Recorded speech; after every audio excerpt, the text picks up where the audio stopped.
Embarrassingly, I tell you this story. Years ago, I was in a leadership role at work. I was sharp, confident, and eager to make things happen. I spoke up often, offered solutions quickly, and made decisions without much hesitation. I believed I was doing well, carrying myself with clarity and conviction. But over time, I started to notice something.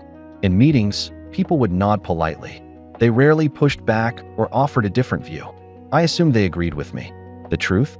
They didn't feel safe disagreeing. And I wasn't inviting feedback. I was moving so fast that I never paused long enough to truly listen. It wasn't until a newer colleague quietly asked in a meeting, "Has anyone actually looked at the data on this?" Then things shifted. There was a pause. Then others began to speak up, respectfully, but honestly.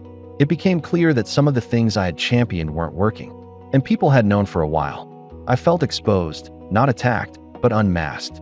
I had been so focused on appearing capable that I hadn't seen how alone I'd become in my decisions. I mistook silence for support. I believed I was leading, but I wasn't connecting.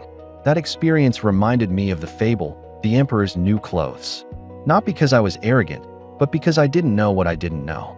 I'd created an image of strength, and others didn't want to be the one to break the illusion. But when someone finally did, it became one of the most critical moments in my growth.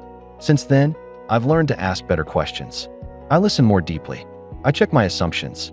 And I welcome honest feedback, not as a threat, but as a gift for personal growth. This is so true for me today because leadership has more to do with emotional connection than knowledge. Another way to look at today's leadership isn't about walking forward in pride. It's about having the humility to stop, listen, and walk forward together, this time with eyes wide open. Watch for the blind spots.